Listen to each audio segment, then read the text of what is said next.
पंडित दीनदयाल उपाध्यायजी भारत माता यांच्या प्रतिमेस वंदन करून सर्व सन्माननीय मुख्यमंत्री व सर्वांनी आसनस्थ व्हावे अशी विनंती.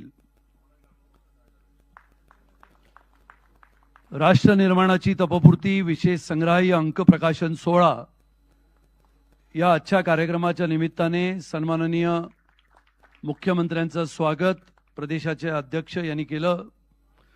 महाराष्ट्र भारतीय जनता पार्टीचे प्रदेश अध्यक्ष माननीय आमदार श्री रवींद्र चव्हाणजी यांचं स्वागत प्रदेशाचे सरचिटणीस श्री राजेश पांडेजी करतील. राष्ट्र निर्माणाची तपपूर्ती विशेष संग्रहाय अंक प्रकाशन 16 महाराष्ट्र प्रदेशाचे अध्यक्ष सन्माननीय श्री रवींद्र चव्हाणजी यांचं स्वागत सरचिटणीस श्री राजेश पांडेजी करतील. महाराष्ट्र राज्याचे मंत्री सन्माननीय श्री मंगलप्रभात लोढाजी यांचं स्वागत आमदार सरचिटणीस श्री संजय कुटेजी करतील.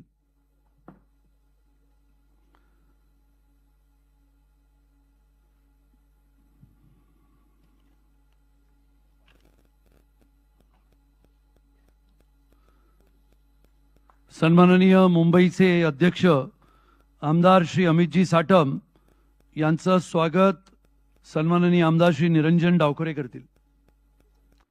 सन्माननीय मुंबईचे अध्यक्ष अमितजी साटम.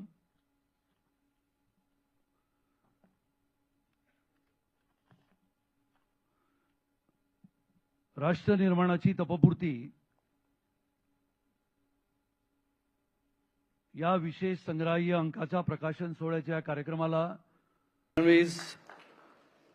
इनके हस्ते आदरणीय पंतप्रधान श्री नरेंद्र मोदी जी के 12 वर्ष आदरणीय पंतप्रधान श्री नरेंद्र मोदीजींच्या सर्वांनी घोषणा द्यायच्या आहेत. बोला भारत माता की जय. भारत माता की जय. वंदे वंदे.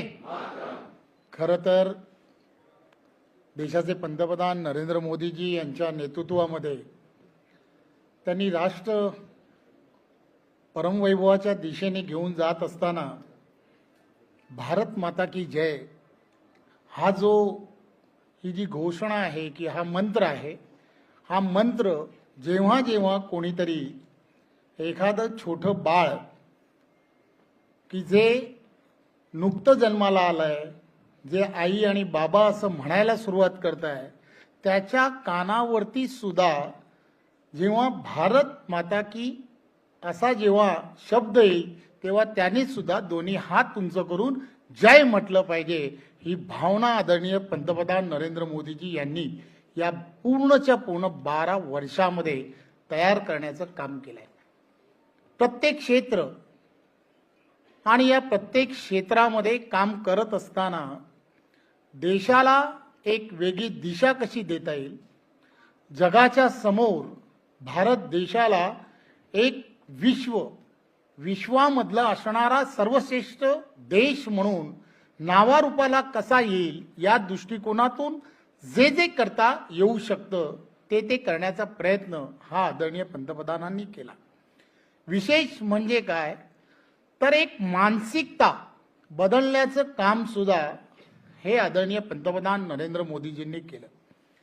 प्रत्येक व्यक्तीला असं वाटत होतं की येणारा काळ हा आपण आणि आपल्या देशातील असणारा प्रत्येक जण हा कशा पद्धतीने विचार करतोय आणि एक संपूर्ण देशभरामध्ये भ्रष्टाचाराच्या विरोधात एक जन आंदोलन उभं केलं. आणि त्या जन आंदोलन फक्त उभं केलं नाही तर ज्या वेळेला मी पंतप्रधान म्हणून शपथ घेईन, पंतप्रधान म्हणून मी माझी कारकीर्द सुरू करीन, तेव्हा एक स्वतःच्या मनामध्ये त्यांनी विचार केला आणि त्यांनी बोलून दाखवलं, मैं न खाऊंगा और किसी को खाने नहीं दूंगा. पारदर्शकपणे कारभार हा यानंतरच्या काळामध्ये देशामध्ये होईल याची त्यांनी पूर्ण दखल घेतली. आणि पार्लमेंट टू पंचायत या सगळ्या व्यवस्था बदलता कशा येतील आणि म्हणून डिजिटल इंडियाच्या माध्यमातून हा सर्व विषय हा त्यांनी हाताळायला सुरुवात केली. कळत नकळत तुम्ही आम्ही सर्वजण पाहतोय की गेली वर्षानुवर्ष 12 वर्षामध्ये या सर्व गोष्टींमुळे आपण पाहिलं असेल कोट्यावधी रुपयांचं असणारं जे आपल्याला जो फायदा होतोय किंवा आपल्याला सर्वांना शेवटच्या व्यक्तीपर्यंत सरकार आणि सरकारच्या योजना गेल्यामुळे मोठ्या प्रमाणामध्ये हा शेवटच्या व्यक्तीला फायदा होतोय. एवढ्यावरच नाही, परंतु सर्व माणसांना जनजागृतीच्या रूपाने मग ते तुम्ही आम्ही सर्वजण आपल्या घरामध्ये पाहतो, स्वच्छ भारत मिशन असेल, तुम्ही आम्ही सर्वांच्या असणाऱ्या एवढ्या वर्षाच्या असणाऱ्या सवयी, परंतु आता घरातील असणारं लहान लहान मूल सुद्धा आपण पाहतो तो आम्हाला सांगायला लागलाय की तुम्ही इथे कचरा टाकू नका. ही मानसिकता जी बदलली आहे, ही बदललेली मानसिकता आदरणीय देशाचे पंतप्रधान नरेंद्र मोदीजी यांच्या स्वतःच्या असणाऱ्या वागणुकीमुळे आचरणामुळे हा जो बदल आहे तो बदल मोठ्या प्रमाणात झालाय. पूर्वी तुम्ही आम्ही सर्वांनी पाहिलं असेल की अनेकांनी अनेक गोष्टींची सातत्याने प्रत्येक जाहीरनाम्यामध्ये वेगवेगळ्या पद्धतीने प्रत्येकाने आमिषी दाखवण्याचा प्रयत्न केला, परंतु देशाचे पंतप्रधानांनी एक वेगळ्या पद्धतीने लोकांना आव्हान केलं की येणाऱ्या काळामध्ये जर तुमची परिस्थिती जर चांगली असेल तर तुम्हाला मिळणारा लाभ जो आहे तो लाभ सोडून द्या.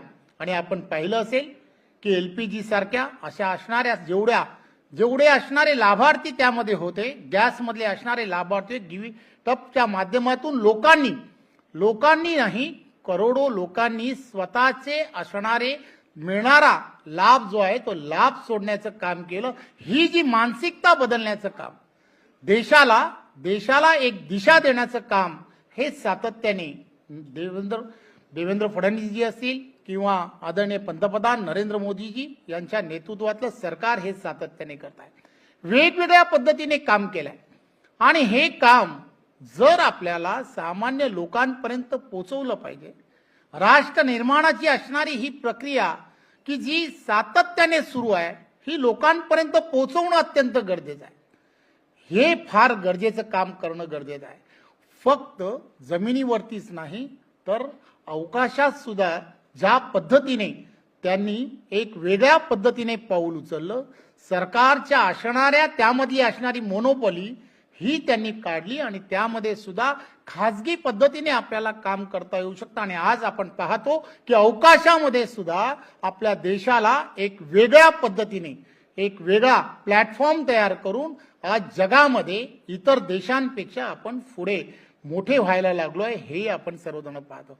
त्यामुळे देशाच्या पंतप्रधानांनी या 12 वर्षामध्ये वेगवेगळ्या पद्धतीने देशाला परमवैभवाच्या दिशेने घेऊन जाण्याचं काम केलंय, याची आपणा सर्वांना कल्पना आहे. परंतु हा सर्व एखादी गोष्ट मग त्यामध्ये महाराष्ट्र प्रदेश भारतीय जनता पार्टीच्या आम्ही सर्वांनी या सर्व गोष्टींमध्ये असा विचार केला की आपण यामधले असणारे फक्त 12 विषय की 12 विषय घेऊन आपल्याला एक चांगलं असं संग्रही असं कॉपी टेबल बुक तयार करता येऊ शकतं का. आणि हे कॉपी टेबल बुक की ज्या बुकमध्ये एक वेगळ्या पद्धतीने आपल्याला या संपूर्ण गेलं युपीएचं सरकार आणि या सरकारने त्यावेळेच्या काळामध्ये घेतलेला निर्णय असेल, त्यावेळीची त्यांची असणारी परिस्थिती आणि आज राष्ट्र निर्माणाच्या या 12 वर्षामध्ये आताची असणारी काय परिस्थिती एका ओळीमध्ये आपल्याला ते मांडता येऊ शकतं का, याचा कुठेतरी विचार करणं हे गरजेचं. आणि आज आपण पाहत असाल या सभागृहामध्ये मी खरं तर आपल्या सर्वांचं खूप खूप आभार यासाठी म्हणेन की मी आणि आम्ही सर्वांनी प्रयत्न करून असा विचार केला देवेंद्रजी की आपण फक्त माध्यमातील असणारे म्हणजे जे वेगळ्या पद्धतीने समाजामध्ये एक आपण ज्याला म्हणतो लोकशाहीचा चौथा स्तंभ म्हणून आपल्याला सर्वांना ओळखलं जातं, अशाच मंडळींना सगळ्यांना आपण या पूर्ण कार्यक्रमाला जर बोलवलं आणि यांना आपण ही जी आज जे कॉफी टेबल बुक जे आहे ते बुक ज्याचं आज आपल्या हस्ते प्रकाशन होणार आहे, या प्रकाशनाची एक प्रत देऊन त्याचा प्रचार आणि प्रसार आपण सर्वांच्या माध्यमातून जर करता आला तर नक्कीच जे तुम्हाला आम्हाला आणि देशातील 140 कोटी जनतेला येणाऱ्या काळात आणि पुढच्या भविष्यातील असणाऱ्या तरुणांना जे अपेक्षित आहे ते तुम्ही आणि आम्ही सर्वजण साध्य करू शकतो.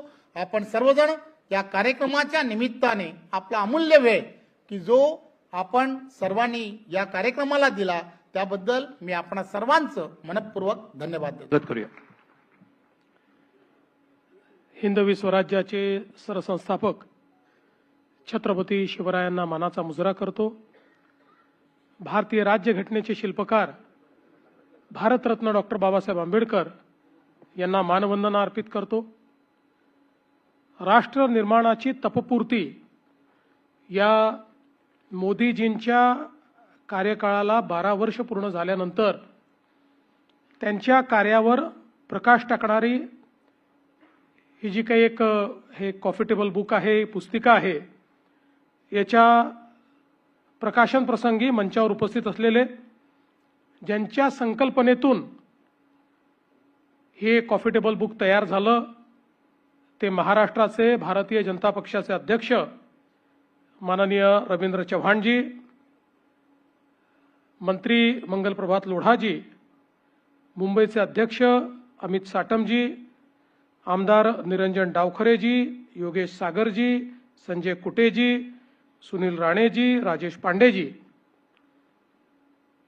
समोर उपस्थित असलेले माध्यम क्षेत्रातील अनेक दिग्गज मान्यवर आणि उपस्थित सर्व भगिनी आणि बंधूंनो, मी रवींद्र चव्हाण साहेबांचं मनापासून अभिनंदन करेन की माननीय प्रधानमंत्री महोदयांना शपथ घेऊन उद्या 12 वर्ष पूर्ण होत आहेत. 26 मे 1914 2014 26 मे 2014 जो आवाज आपण सर्वांनी ऐकला, मैं नरेंद्र दामोदर दास मोदी, तो आवाज आजही आपल्या सर्वांच्या कानामध्ये निश्चितपणे त्या ठिकाणी गुंजतो आहे. आणि ही 12 वर्ष अक्षरशः थक्क करणारी अशा प्रकारची 12 वर्ष आहेत. एखाद्या देशाची शक्ती, एखाद्या देशाचा स्वाभिमान आणि आत्माभिमान कशा पद्धतीनं जागृत करून एक मोठं परिवर्तन घडवलं जाऊ शकतं हे गेल्या 12 वर्षामध्ये मोदीजींनी दाखवून दिलंय. जो देश एखाद्या याचकाच्या भूमिकेमध्ये, कधी एखाद्या बिचाऱ्या भूमिकेमध्ये आपल्याला पाहायला मिळाला, आज तो देश आत्मनिर्भर भारत अशा पद्धतीनं जगाच्या पाठीवर स्वाभिमानाने उभा असलेला गेल्या 12 वर्षाच्या या कार्यकाळात आपल्याला पाहायला मिळतोय. खरं म्हणजे 12 वर्षात मोदीजींनी वेगवेगळ्या क्षेत्रात केलेलं कार्य हे एका कॉफी टेबल बुकमध्ये मांडणं देखील अत्यंत कठीण आहे. आणि त्याबद्दल एखाद्या भाषणामध्ये बोलणं हे तर त्याहीपेक्षा कठीण आहे. पण मला असं वाटतं की ही जी काही 12 वर्ष आहेत ही नवभारताकडे जी काही भारताने वाटचाल केली त्याची ही 12 वर्ष आहेत. विविध क्षेत्रांमध्ये जे परिवर्तन झालंय त्याची ही 12 वर्ष आहेत. आणि या परिवर्तनामध्ये सगळ्यात महत्त्वाची वाटचाल जर आपण काही केली असेल तर या देशामध्ये मोदीजींच्या नेतृत्वात सामाजिक क्षेत्रामध्ये जे विविध कार्यक्रम झाले, मग त्यामध्ये गरीबाला घर देणं असो, गरीबाला शौचालय देणं असो, गरीबाला गॅस देणं असो, गरीब लक्षित, गरीब केंद्रित अशा प्रकारचा जो अजेंडा या ठिकाणी मोदीजींनी चालवला, त्या अजेंड्याला प्रतिसाद किंवा त्याचा परिणाम हा आपल्याला युनायटेड नेशन्सनी ज्यावेळी अहवाल प्रकाशित केला आणि या गोष्टीला मान्यता दिली की 10 वर्षामध्ये भारताने 25 कोटी लोकांना गरिबीपासून बाहेर काढलेलं आहे, हे ज्यावेळी जगाने मान्य केलं, मला असं वाटतं की त्यापेक्षा मोठा एक प्रकारे परिणाम दुसरा कुठलाच असू शकत नाही. 25 कोटी लोक जे गरिबी आणि एक्स्ट्रीम पॉवर्टीमध्ये होते, तीव्र गरिबीत होते, ते गरिबी रेषेच्या वर आले. हे 10 वर्षात करणं जगातल्या कुठल्याही देशाला संभव झालं नाही. ते मोदीजींच्या गरीब कल्याणाच्या अजेंड्याने करून दाखवलं. विविध क्षेत्रांमध्ये ज्या प्रकारे मोदीजींनी या देशाचा पायवा रचला, आता याच्या पुढे सातत्याने त्याच्यावरच्या इमारतीवर मजलेच चढणार आहेत. आपण पुढेच जाणार आहोत, कारण इतका भक्कम पाया मोदीजींनी रचलेला आहे की आता पाठीमागे जाण्याचं काहीच कारण नाही. आज आपण बघा, अर्थव्यवस्था म्हणून भारताने केलेली प्रगती ही थक्क करणारी प्रगती आहे.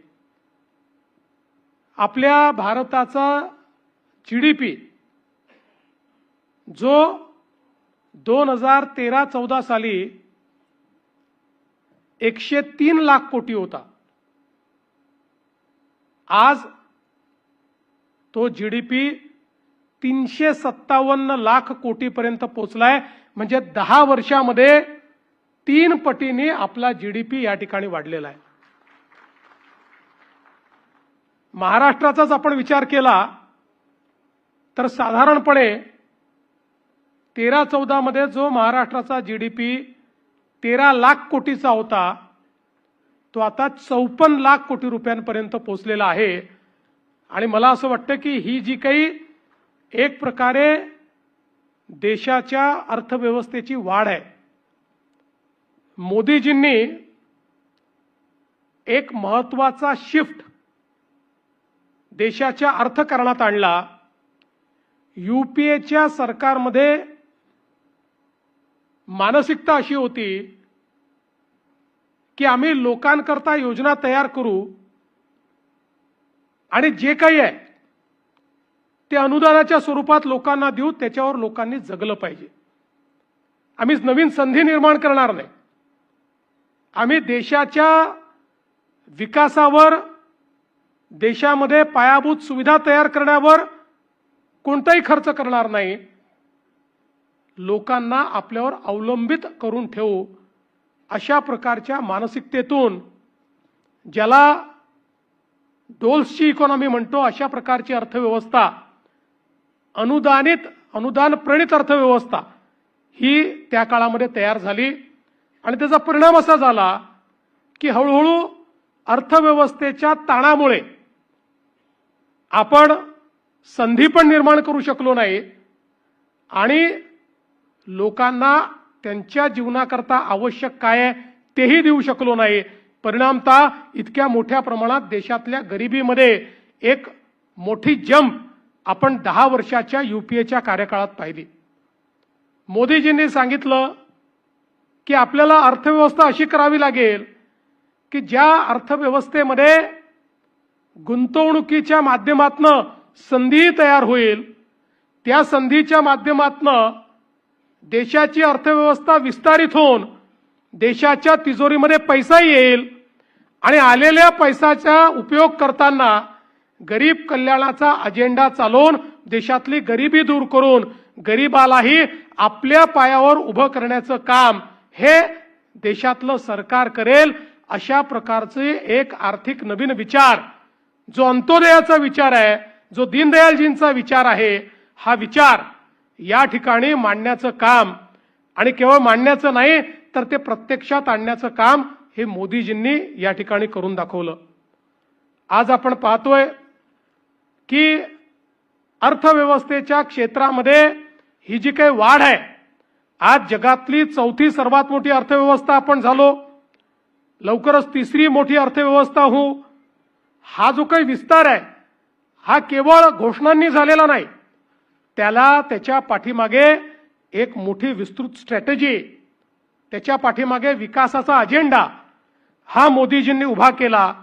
आणि मग इन्फ्रास्ट्रक्चरचं सेक्टर असेल तर इन्फ्रास्ट्रक्चरमध्ये मोदीजींनी भारतमाला असेल किंवा त्या ठिकाणी वेगवेगळ्या प्रकारचे प्रोजेक्ट्स असतील, यातनं सागरमाला आणि भारतमालाच्या माध्यमातून देशामध्ये रोडचं एक मोठं नेटवर्क उभं केलं.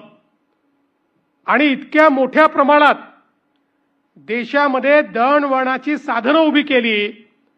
रोड्स आणि ब्रिजेस आणि टनेल्स याच्या माध्यमातून एक इन्फ्रास्ट्रक्चरचा इतका मोठा कार्यक्रम आपल्या देशाने हातात घेतला.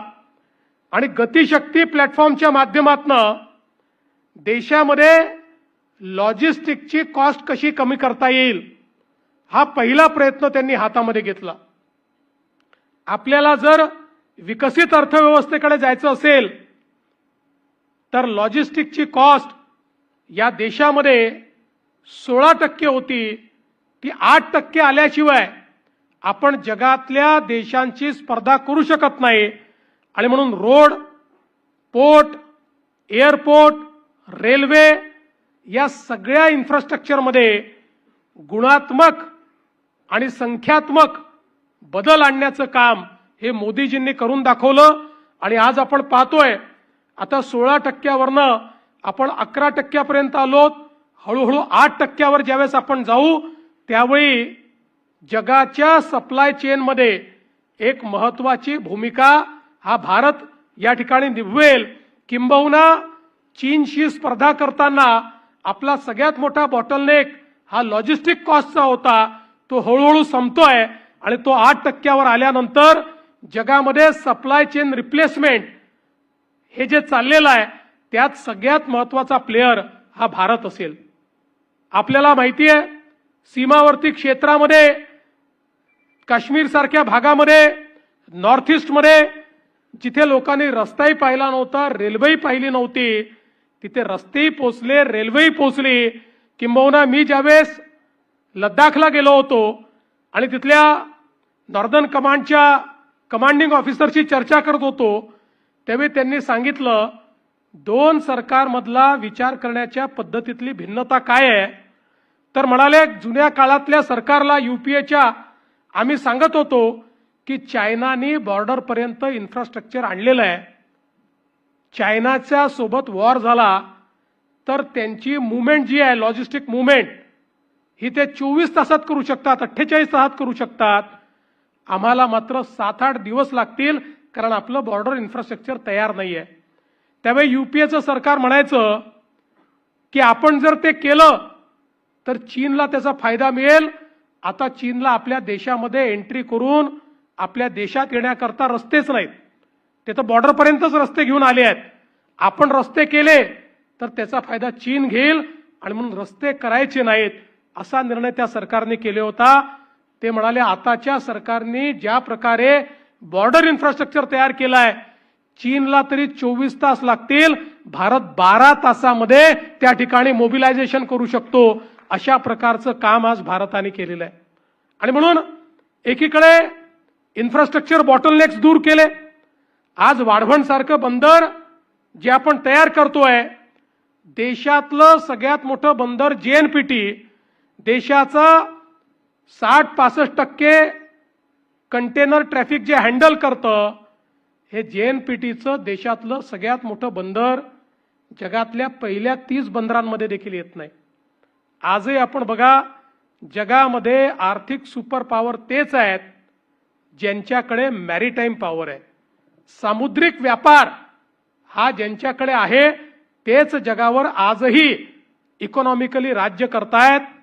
आणि मोदीजींनी ओळखलं आणि 1992 साली ज्या वाढवण पोर्टची फाईल बंद करण्यात आली होती, हा पोर्ट बनू शकत नाही.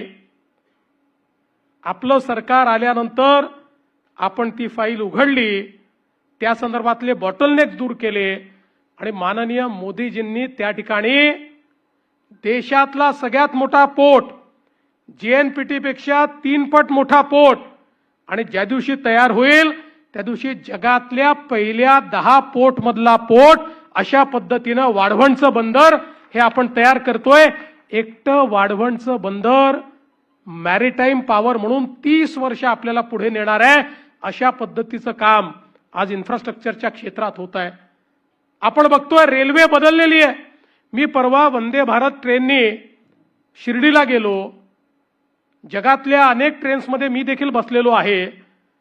पण वंदे भारत ट्रेनमध्ये बसल्यानंतर आणि जपानच्या ट्रेनमध्ये, चीनच्या ट्रेनमध्ये किंवा स्वित्झर्लंडच्या ट्रेनमध्ये बसल्यानंतर कुठलाही फरक आपल्याला पाहायला मिळत नाही. इतकी चांगली ट्रेन आणि तीही भारतामध्ये तयार करून दाखवण्याचं काम हे आपल्या सरकारने या ठिकाणी केलेलं आहे. त्यामुळे रेल्वेचं क्षेत्र असो, आता रेल्वेमध्ये जे फ्रेट कॉरिडॉर्स आहेत त्याची गती वाढवण्याचं काम हे वेगानं चाललेलं आहे.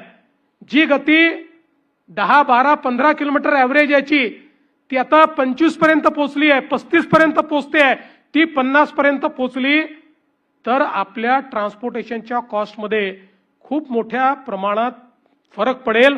अशा पद्धतीचं काम इन्फ्रास्ट्रक्चरच्या क्षेत्रामध्ये आज झालेलं आपण बघतोय. यासोबत या देशामध्ये संधी तयार व्हावी याकरता झालेले जे काही रिफॉर्म्स आहेत, या रिफॉर्म्समध्ये मी तर असं म्हणेन की GST हा एक असा रिफॉर्म आहे की ज्याच्यामुळे आम्ही क्वांटम जंप घेतली. आज आपण बघा, जेव्हा GST या देशामध्ये आला आणि आम्ही ट्रेड बॅरियर्स त्या ठिकाणी तोडले. पूर्वीच्या काळी प्रत्येक राज्य आपला टॅक्स लावायचं आणि त्यामुळे आमच्याकडे परदेशी गुंतवणूकदार हे येऊ शकत नव्हते. ट्रेड बॅरियर्समुळे अनफेअर ट्रेड होता, त्यामुळे लेवल प्लेइंग फील्ड नव्हती. एक प्रकारे हे बॅरियर्स वेपनाइज केले जायचे, त्यातनं देशाच्या अर्थव्यवस्थेवर विपरीत परिणाम व्हायचा. अनेक वर्ष UPAच्या सरकारने GST आणण्याचा प्रयत्न केला, ते यशस्वी झाले नाहीत. पण मोदीजींनी GSTवर एकमत घडवलं आणि घडवून या देशामध्ये GST आणला. मला आजही आठवतं की ज्यावेळी GSTचं बिल राज्याच्या विधानसभेमध्ये मी मांडलं होतं, त्यावेळी विधानसभेमध्ये आमच्या विरोधकांनी खूप गदारोळ करून सांगितलं होतं, आपण मॅन्युफॅक्चरिंग स्टेट आहोत. मॅन्युफॅक्चरिंग स्टेट असल्यामुळे आपला आजचा जो वॅट आहे तो GSTत कन्वर्ट झाला तर तो कमी होईल, महाराष्ट्राचं नुकसान होईल. महाराष्ट्राने GST स्वीकारू नये. त्यावेळेस मी भाषणामध्ये सांगितलं होतं की आपण मॅन्युफॅक्चरिंग स्टेट आहोत आणि बॉर्डरलेस व्यापार जर सुरू झाला तर आपला जो काही मॅन्युफॅक्चरिंग बेस आहे हा मोठ्या प्रमाणात वाढेल. आणि ज्यावेळेस मॅन्युफॅक्चरिंग बेस वाढतो त्यावेळी त्या मॅन्युफॅक्चरिंग करता कन्झम्पशन देखील करावं लागतं आणि म्हणून आपल्याला त्या माध्यमातून मोठ्या प्रमाणात GST मिळेल. आज आपण बघा 2017, 18, 16, 17 जेव्हा आपला वॅट गेला आणि GST आला त्यावेळी महाराष्ट्राचं हायेस्ट कलेक्शन हे 75,000 कोटी रुपये होतं, जे मागच्या वर्षी 2,75,000 कोटी रुपये झालं.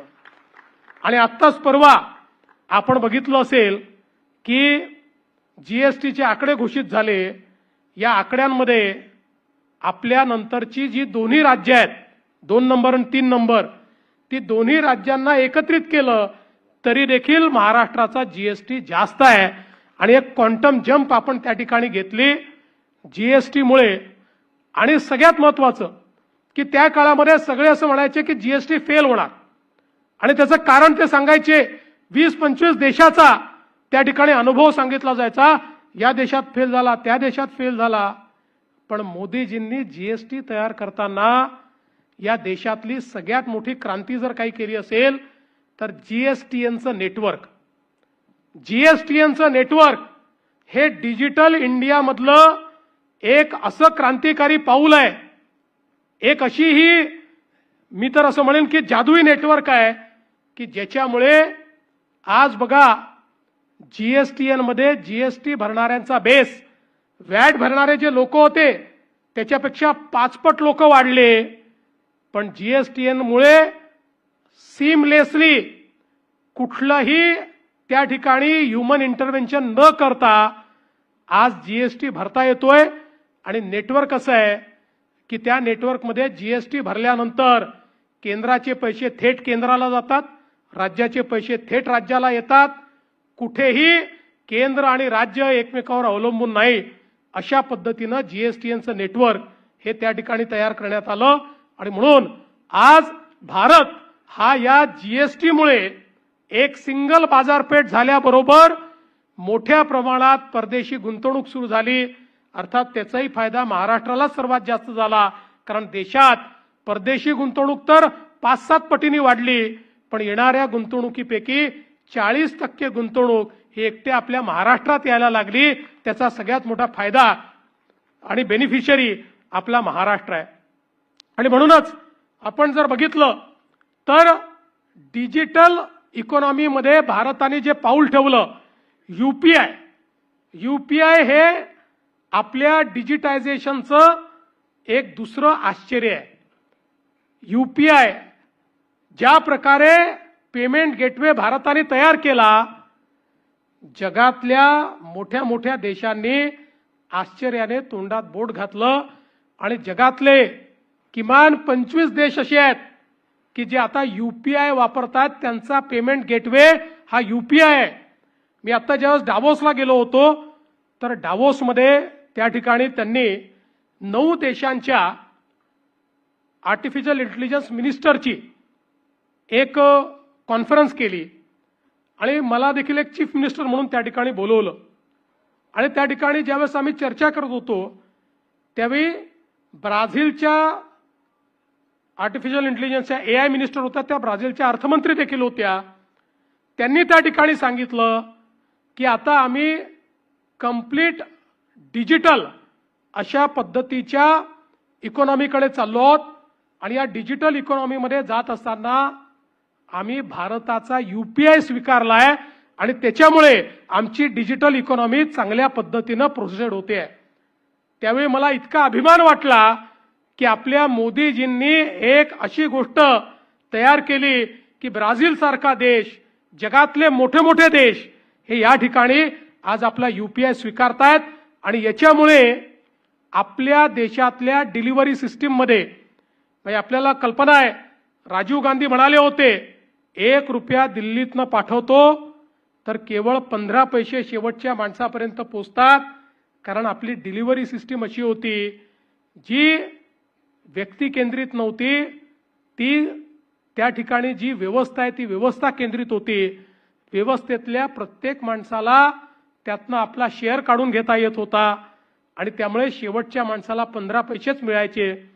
पण मोदीजींनी ही जी सिस्टीम उभी केली, मोबाईल आणि यूपीआयची जी सिस्टीम तयार केली, जनधन खात्यांची जी सिस्टीम तयार केली, त्यामुळे आता कुठल्याही योजनेचे पैसे हे थेट बेनिफिशरीच्या खात्यामध्ये जातात. आता आपल्याला हे ऐकायला मिळत नाही की तहसीलदाराने पैसा रोखला, तलाठ्याने आमचे पैसे खाऊन टाकले, कुठल्या तरी इंजिनियरने आमचे पैसे मारून टाकले. आता हे होत नाही, थेट लोकांच्या खात्यामध्ये पैसे जायला लागले. आणि भारतातल्या डिलिव्हरी सिस्टीमला एक प्रकारे नवीन रूप देऊन या देशातला ग्रासरूटचा जो भ्रष्टाचार होता तो समाप्त करण्याचं काम हे मोदीजींनी या ठिकाणी केलं. खरं म्हणजे मी एक एक विषय सांगत राहिलो तर अख्खी रात्र मी याच्यावर भाषण करू शकेन. पण मला असं वाटतं की एका क्षेत्राकडे अजून आपण लक्ष दिलं पाहिजे, ते म्हणजे फॉरेन पॉलिसी आणि डिफेन्स. एक नवीन भारत आपण पाहतोय जो कोणाच्याही दबावात येत नाही. आपण पाहिलं अलीकडच्या काळामध्ये ट्रेड ही वेपनाइज होते. आपण बघितलं भारतावर वेगवेगळ्या प्रकारचे ट्रेड बॅरियर्स टाकले. पण ट्रेड बॅरियर्स टाकल्यानंतर भारत याचक म्हणून गेला नाही. भारताने विनंती केली नाही की तुम्ही ट्रेड बॅरियर्स उचला. भारताने सांगितलं ट्रेड ट्रीटी होईल, पण ती होत असताना आमच्या शेतकऱ्याचं हित हे जर त्या ट्रेड ट्रीटीमध्ये असेल तर आम्ही त्या ठिकाणी तो करार करू. आणि शेवटपर्यंत भारताने कणखर भूमिका घेतल्यामुळे आज आपण पाहतोय अमेरिकेसोबतही आपला करार झाला, तर आपण आपल्या शेतकऱ्याला त्या करारातनं बाहेर ठेवलं. अमेरिकेमधला सबसिडाइज माल हा भारतामध्ये बॅरियर फ्री येऊ शकत नाही, अशा पद्धतीनं त्या ठिकाणी त्या करारामध्ये आपण नमूद केलं आणि आपल्या शेतकऱ्यांना आज त्या ठिकाणी इन्सुलेट करण्याचं काम केलं. आज स्थिती अशी आहे की आपण इतकं महत्वाचं मार्केट झालो आहोत की याच्यामध्ये युरोपने आपल्याशी एफटीए केला. आता भारत आणि युरोप हे असे पार्टनर्स आहेत की ज्यांच्यामध्ये व्यापार करार झाल्यामुळे बॅरियरलेस भारताला आपल्या वस्तू युरोपच्या मार्केटमध्ये पाठवता येतात. आणि आपण आता अशा स्थितीत आहोत की अनेक देशांसोबत आपला व्यापार ट्रेड सरप्लस आहे. आपण ट्रेड डेफिसिटमध्ये नाही आहोत. अनेक महत्वाच्या राष्ट्रांसोबत आपण त्यांना जास्त निर्यात करतो आणि त्यांच्याकडनं कमी आयात करतो. अशा पद्धतीनं आज आपली रचना झाली आहे. ऑस्ट्रेलियासोबत आपण एफटीए केला. वेगवेगळ्या देशांसोबत हा एफटीए केल्यामुळे आता एक मोठी बृहद अशा प्रकारची बाजारपेठ आपल्या टर्म्सवर, भारताच्या टर्म्सवर भारताला मिळाली. आणि प्रत्येक युद्धजन्य परिस्थितीमध्ये भारताने आपली भूमिका ठामपणे मांडली. कोणाचीही बाजू न घेता भारताने त्या ठिकाणी आपली कणखर भूमिका मांडत असताना जगात आता अशी पोझिशन करून ठेवली आहे की जगातले सगळे जे लीडर्स आहेत हे असं म्हणतात की आम्हाला भारतासोबत मैत्री ठेवायची आहे. कालच आपण ट्रम्प यांचं भाषण ऐकलं असेल. ते म्हणाले भारत आमचा मित्र आहे, भारताला जे पाहिजे ते देण्याकरता आम्ही तयार आहोत. जगामध्ये अमेरिका असो, रशिया असो, युरोप असो, अगदी ज्यांचे युद्ध चालले आहेत ते रशिया आणि युक्रेन असो किंवा अमेरिका, इस्रायल आणि इराण असो, हा प्रत्येक देश म्हणतो आमचा विश्वास भारतावर आहे, आमची मैत्री भारताशी आहे. आणि आजच मी एका फोरमच्या काही लोकांशी बोलत होतो. त्या फोरममध्ये देशातले काही उद्योगपती होते. ते सगळे उद्योगपती म्हणत होते की आज उद्या जेव्हाही हा वॉर समाप्त होईल त्यावेळी भारत इतक्या युनिक पोझिशनमध्ये आहे. भारताने या सगळ्या परिस्थितीमध्ये जी भूमिका घेतलेली आहे त्या भूमिकेमुळे आता एकदा वॉर जेव्हा स्टॉप होईल त्यानंतरचा जो काही इकॉनॉमिक राईज आहे त्याच्यामध्ये भारताला अत्यंत प्रमुख भूमिका मिळेल. मला असं वाटतं की ही जी एक कणखर अशा प्रकारची भूमिका आणि भूमिका दाखवत असताना ऑपरेशन सिंदूर सारखं ऑपरेशन की ज्याच्यामध्ये भारताने आपली सामरिक शक्ती ही दाखवून दिली. कारण आपल्याला माहिती आहे भारत केवळ पाकिस्तानशी युद्ध लढत नव्हता. भारत हा एक प्रकारे चीनशीही सुडो वॉर लढत होता. कारण पाकिस्तानला शस्त्रास्त्र आणि सगळ्या प्रकारची लॉजिस्टिकल मदत ही चायना देत होतं. सगळा त्या ठिकाणी खर्च जो काही असेल त्यामध्ये आपल्याला कल्पना आहे की तो कुठून येत होता हे सगळ्यांना माहिती आहे. पण भारताने दाखवून दिलं की भारतामध्ये तयार झालेले जे इक्विपमेंट्स आहेत, भारताचे ड्रोन्स, भारताचे जे काही मिसाईल्स, याची शक्ती आपण दाखवून दिली. आणि अक्षरशः प्रिसिशननी जे काही त्या ठिकाणी त्यांच्या युद्धाचे विमानं होते, एअर बेसेस होत्या, त्या नष्ट करण्याचं काम आपण हे करून दाखवलं. दुसरीकडे त्यांनी त्यांच्या चायना मेड अशा प्रकारचे हजारो ड्रोन्स, मिसाईल्स सगळे आपल्यावर टाकले. एकही ड्रोन आणि एकही मिसाईल भारतावर यशस्वीपणे मारा करू शकला नाही. आपल्या एअर डिफेन्स सिस्टीमनी हवेतच हे सगळं त्या ठिकाणी मारून पाडलं. आणि यात सगळ्यात महत्वाचं काय आहे, आत्मनिर्भरता म्हणजे काय, तर जो भारत जवळपास सगळी शस्त्रास्त्र सगळी ही इम्पोर्ट करत होता, आज तो भारत 50,000 कोटी रुपयाचा एक्सपोर्ट करतोय. आणि कालच माननीय देशाचे रक्षा मंत्री यांच्यासोबत शिर्डीमध्ये एका युनिटचं आम्ही उद्घाटन केलं. निबे इंडस्ट्रीजच्या मोठं युनिट आहे. जवळजवळ त्या ठिकाणी अर्ध्या किलोमीटरचे 9 शेड्स आहेत, ज्या ठिकाणी मिसाईल्स बनतायत, शेल्स बनतायत. आणि त्या ठिकाणी निबेंनी सांगितलं की 365 दिवस भारताला युद्ध लढावं लागलं तरी जो दारुगोळा लागेल तो करण्याची कॅपॅसिटी आमची आहे. अशाच प्रकारची कॅपॅसिटी आज आपण पाहतोय. आपल्याकडे सोलर इंडस्ट्री असेल, आपल्याकडे L&T असेल, आपल्याकडे कल्याणी असतील, या सगळ्यांनी तयार केली आहे. पण यातलं सगळ्यात महत्त्वाचं काय आहे तर त्या ठिकाणी 5 वर्षाचं त्यांचं सगळं प्रोडक्शन हे इस्रायलने बुक केलं आहे. संपूर्ण 100% प्रोडक्शन त्यांचं बुक केलेलं आहे. त्यामुळे आता भारत आत्मनिर्भर तर आहेच, पण मोदीजींनी जे सांगितलं make in India and make for world, ते आता खऱ्या अर्थानं पूर्ण होताना आपल्याला पाहायला मिळत आहे. आणि म्हणून एक नवीन भारत की ज्याच्यामध्ये गरिबाचा विचार होतो, एक नवीन भारत की ज्याच्यामध्ये शेतकऱ्यांचा विचार होतो, ज्याच्यामध्ये महिला या लक्षित धरून बेटी बचाव पासनं बेटी पढाव पासनं तर लखपती दीदीपर्यंत विविध कार्यक्रमांच्या माध्यमातून महिलांना अधिकारिता दिली जाते. अशा प्रकारचा एक भारत, युवांची स्वप्न पूर्ण करणारा, स्टार्टअप इकोसिस्टीम हा रुजवणारा भारत आज आपण या ठिकाणी या 12 वर्षात तयार झालेला बघतो आहोत.